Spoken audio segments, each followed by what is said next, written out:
Hey, welcome back to Black Lab Garage. Well, you can see I've got this 351 Windsor on the engine stand here. I got it out of a truck. I believe it was a 93 or 94 model. 93 model, actually, because it's a 94 model engine, but it was a 93 model truck. Don't know how many miles is on it. Don't know anything about the motor. Is it blowed up? Is it a good one? Well, there's only one way to find out. You ready? Come on, let's get into it.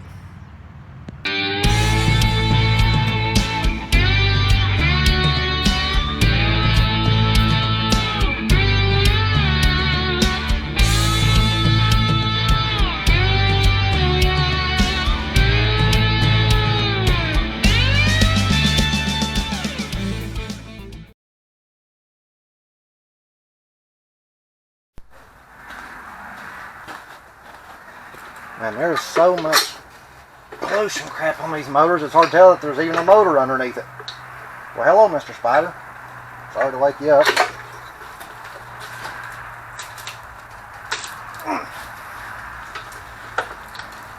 I could just take a sawzall to it, to all these hoses and stuff, but right now, somewhere, there's probably somebody crying, needing all this stuff. So, I want to try to keep it together as best that I can.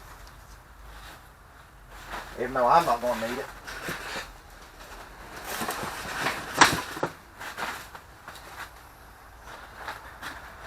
Hey, now it's starting to look like a engine. I did want to pause for a second and show you something. In the middle of this upper intake, if you look real carefully, I'm trying to get some light on it. There's a bolt on the inside. That is a Torx bit. I wish it would focus, but there we go. And that is a T40 Torx bit, in case you're wondering what size it is. And you can't just reach in there with a 3/8 Torx bit on an extension. You gotta have a really, really long Torx bit, or use a T-handle Torx bit like this one. That's the only way to reach it. I want to finish taking this intake and stuff off, and I'm not going to record it because we're just simply getting all this junk off of it. And, well, there's really no point in you watching me do that, and it wouldn't be much fun. I mean, let's face it, watch me just get the wiring off of it and the intake and all that. That's about as much fun as having a battery acid enema. It wouldn't be much fun.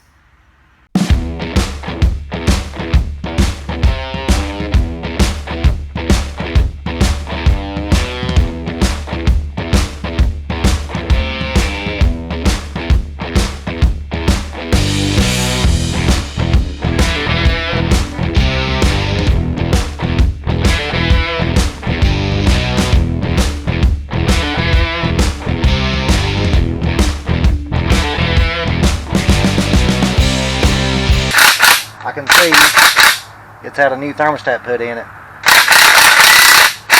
So I want to take it out just to see what temperature it is. That way that might tell us if it's had overheating problems or something. Kind of like playing detective.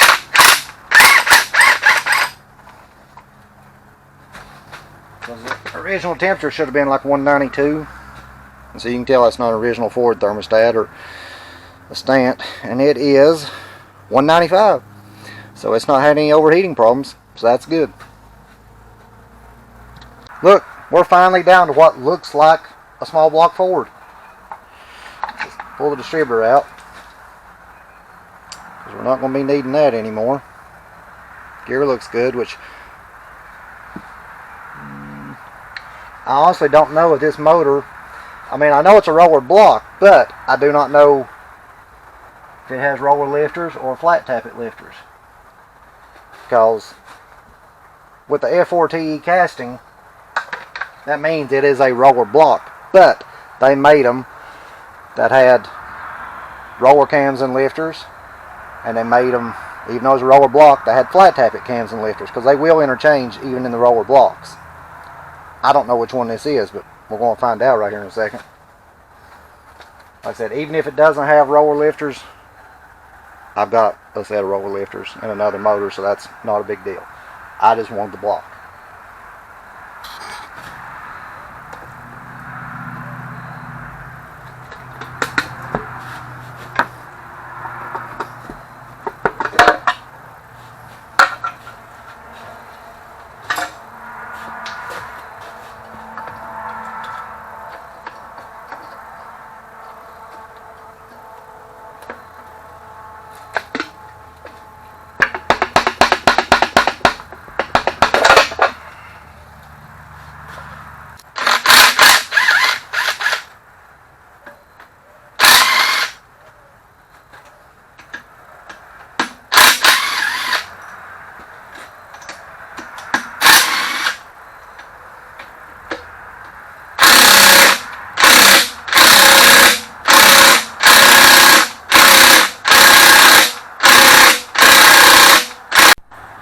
Now, if your corner intake bolts don't want to come out, heat the intake and heat the head right there. Use a torch, even use a heat gun. Any kind of heat, I mean, anything helps.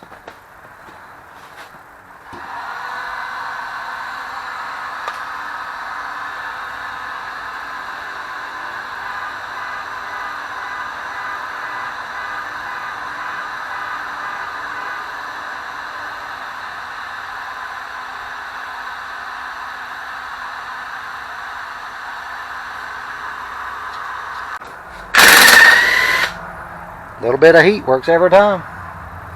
See, look at all this crud that comes out of there. That corrosion. That's what causes the bolts to seize up and then snap off. So heat them up before you try to take them out.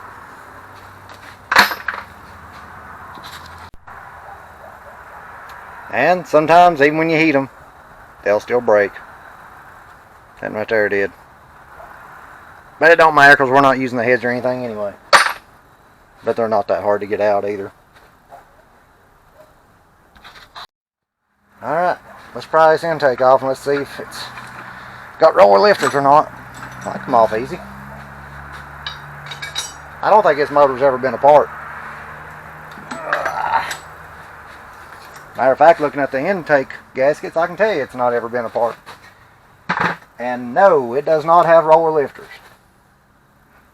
It is a roller block, but it doesn't have roller lifters.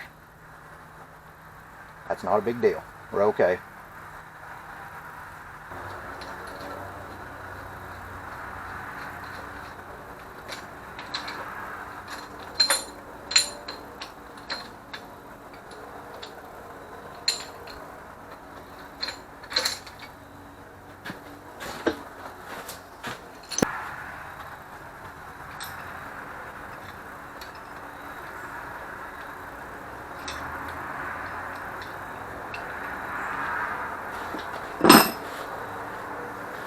Well, the engine's it's clean.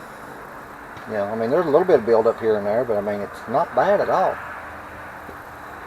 Of course, the real tell will be when we take the heads off of it.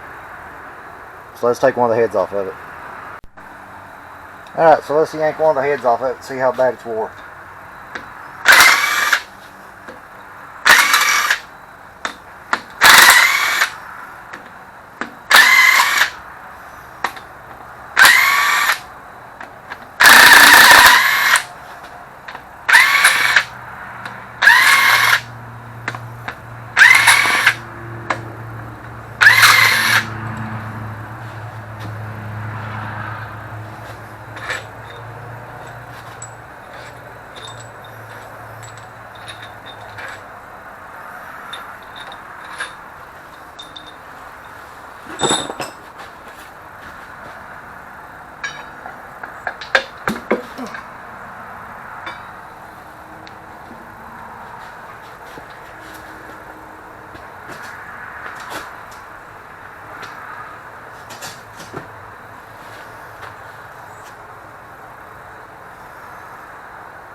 She's got some ridge, but it's not too bad.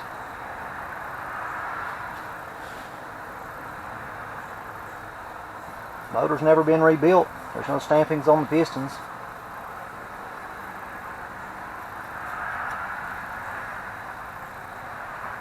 She's all original. Is there any crosshatch left in it?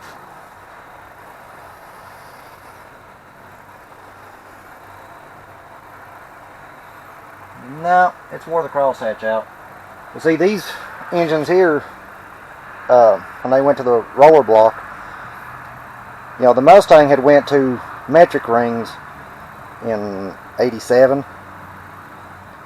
These, when they went to the roller block, also went to metric rings, which the good thing about the metric rings is they are low tension, and they're not nearly as bad to wear the block out like the, you know, the standard size, you know, whatever you want to call them, the old style rings. These aren't nearly as bad to wear the block out.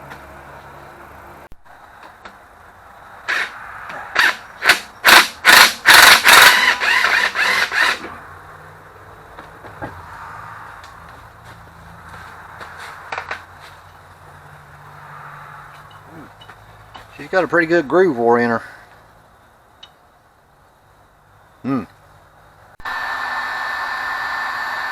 Now I'm going to try to get these studs out of the timing cover. And just like the intake manifold, they're bad to corrode between the steel stud and the aluminum timing cover. So we're going to heat it. Hopefully that'll help it turn loose. If it breaks, it breaks, but it ain't because we didn't try.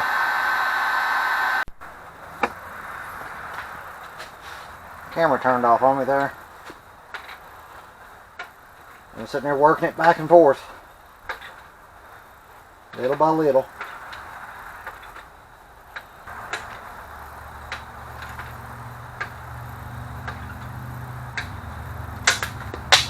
Well, we tried. I heated this side up, and it's actually coming out. So it's just that one that snapped.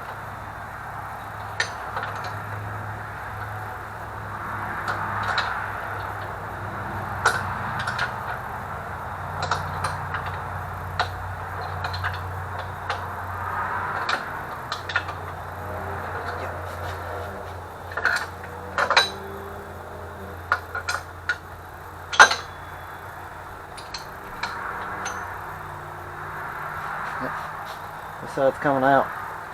This one come loose. It's just this one is the only one that broke.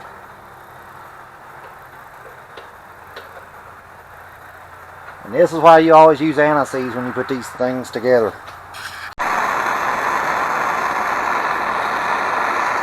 Still trying to get this stud out. I ground some flats into the part of the stud that was sticking out so I could lock some vice grips onto it.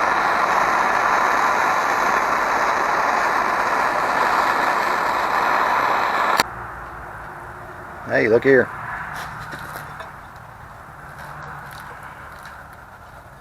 Work it back and forth. Get a little squirt 'em.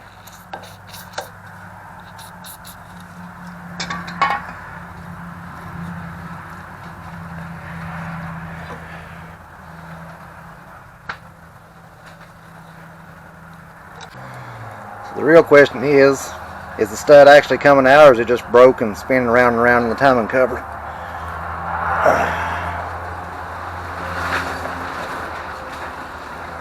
You know what? I think it's actually coming out. Yep, because look at the gap we're developing back here. Well, that's good. Even though it's stuck in the timing cover, which I can get that out, at least we know that it's not broke off in the block now. Which brings me to the moral of the story. And the moral of that story is, perseverance always pays off. Alright, I think I got all the oil pan bolts out of it. Oh, she's fairly clean. Whoever had this motor, they tried to take care of it, looks like. Lay his oil pan down. And there ain't a lot of trash in the oil pan either.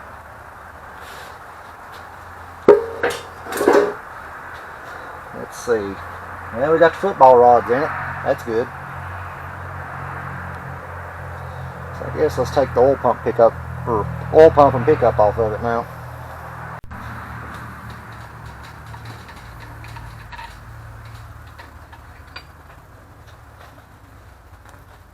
And like a big dummy, I just turned that over and poured oil out everywhere.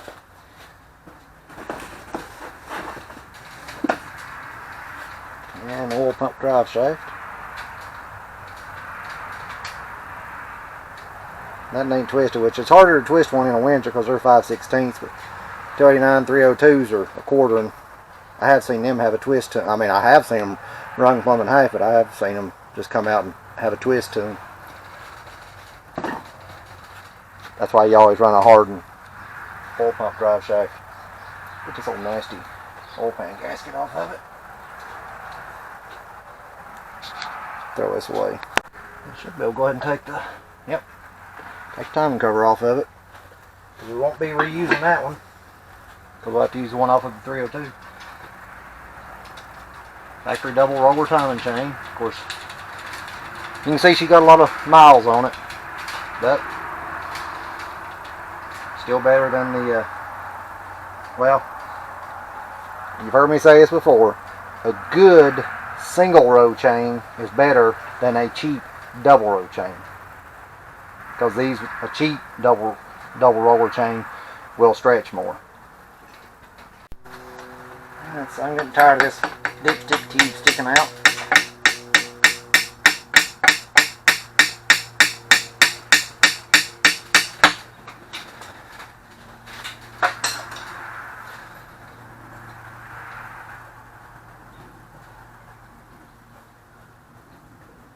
There we go. Won't be using that anymore either. So let's start pulling the rods out of it, well, rods and pistons, and see what the bearings look like.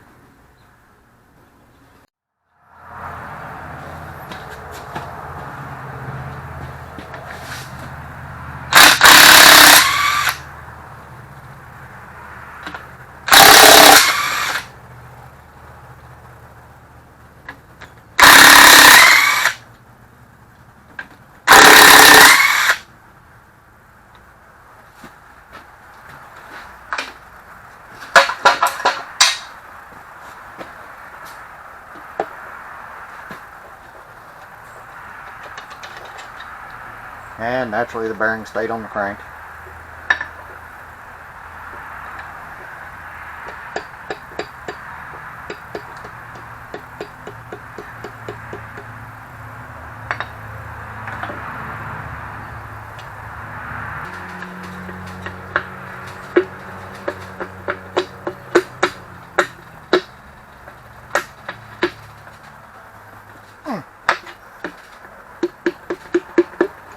There we go.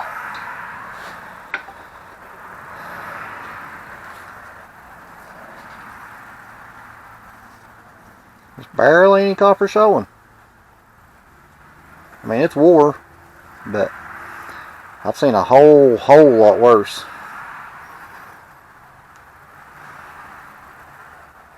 Let's try and read D9AE.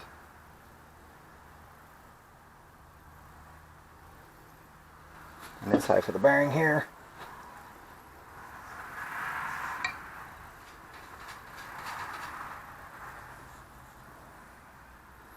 And it's actually not bad.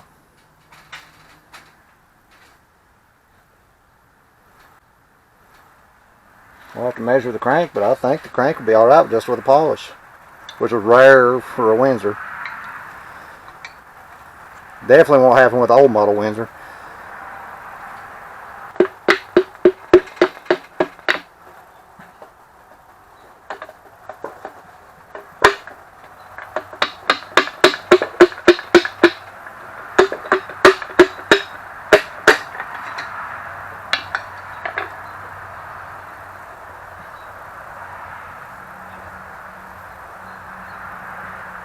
Wore down to the copper, but still not bad. It ain't beat out of it.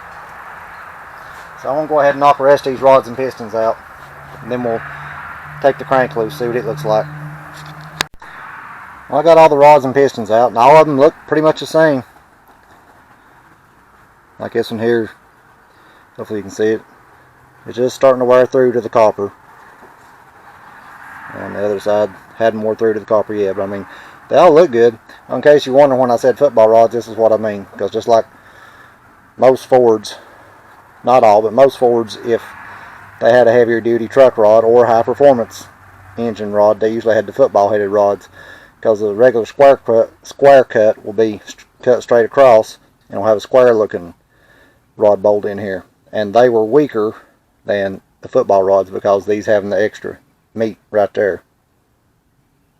But I mean, you can break any of them, but these are a little bit stronger. That's why they used them in trucks. Let's slide this timing chain and gear off of it. Well, timing chain and sprockets technically, but you know.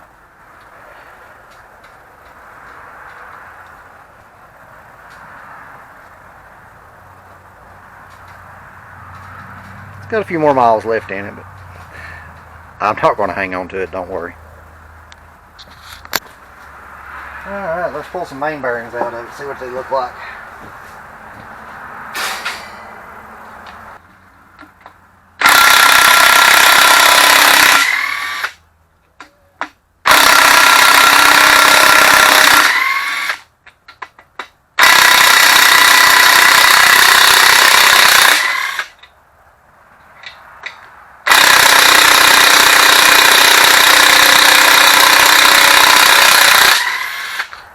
Didn't think that one was going to come out.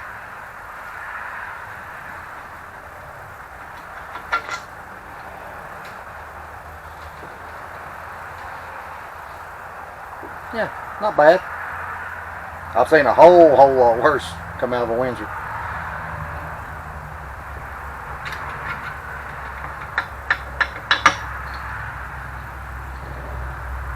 Yeah, that's starting to wear through the copper, but I mean, it's just started. And see, these, let me tell you something, there's a change in Windsors. If you have a 76 and back 351 Windsor, they'll have a fully grooved main bearing set. It means there's a groove in the half that's in the block, and there's a full groove in the half that's in the main cap. The upside is that oils the rods better, but it doesn't offer as much support to the crankshaft. That was the downside. That's why in 77 Ford went to the half groove. The half that's in the block has a groove. The half that supports the crank on the bottom doesn't. So it gives the crank more support, but it doesn't oil the rods as well.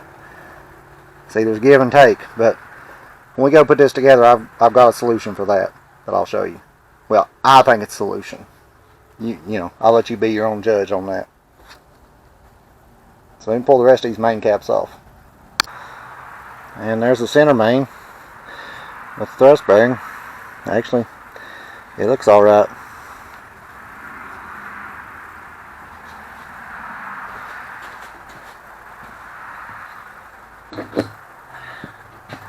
Let's pull our rear main seal off of it. And that looks to be the original one. So now we can actually lift the crank up out of it. And you know what?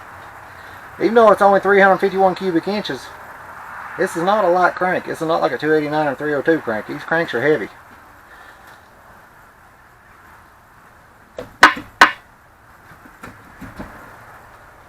There we go.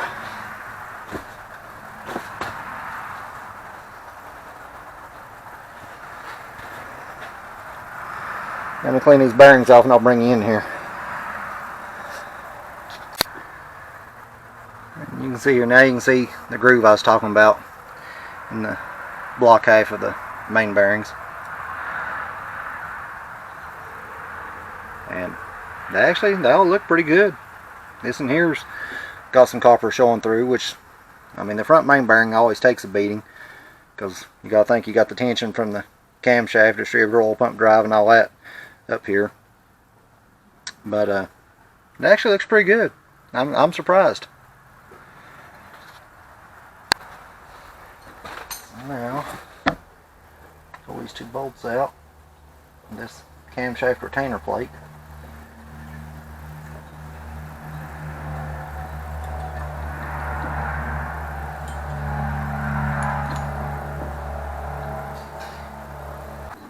Alright, I got my universal camshaft grabber tool. Be real easy here. Not mess the cam bearings up. We don't have to.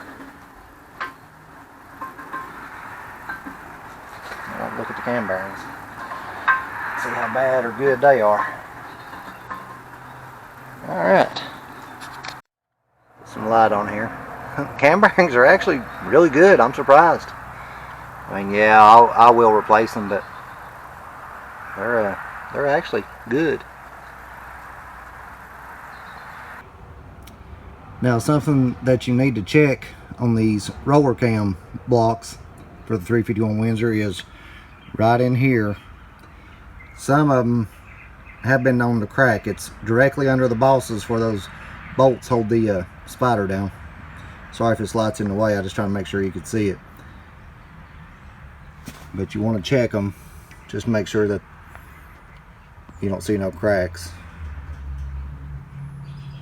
And these look good, which this one didn't have a roller cam in it. Check the back side.